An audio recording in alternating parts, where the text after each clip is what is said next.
আরো বড় এবং নতুন আঙ্গিকে পথ চলা শুরু করল north east institute of nursing science. শুক্রবার এক আনন্দ ঘন অনুষ্ঠানের মাধ্যমে নার্সিং শিক্ষা প্রতিষ্ঠানের নতুন একাডেমিক এবং হোস্টেল বিল্ডিং পরিকাঠামোর আনুষ্ঠানিক উদ্বোধন করেন মুখ্যমন্ত্রী ডক্টর মানিক সাহা।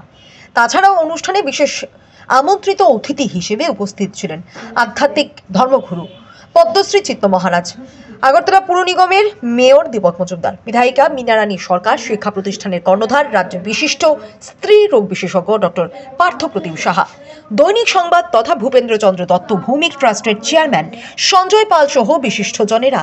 আমতলী বাইপাসের সাইবাবা মন্দির সংলগ্ন এলাকায় এই নার্সিং শিক্ষা প্রতিষ্ঠানটি গত কয়েক বছর ধরে সাফল্যের সাথে ছাত্রছাত্রীদের ভবিষ্যৎ গড়ার কাজে নিয়োজিত। শুক্রবার শিক্ষা প্রতিষ্ঠানের নবনির্মিত একাডেমিক বিল্ডিং এর নবনির্মিত হোস্টেলের উদ্বোধন করা হয়। উদ্বোধন শেষে একাডেমিক বিল্ডিং ও হোস্টেল ঘুরে দেখেন মুখ্যমন্ত্রী।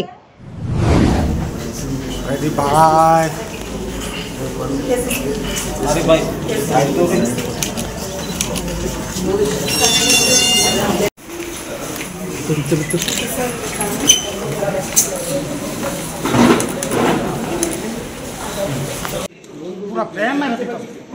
देखिए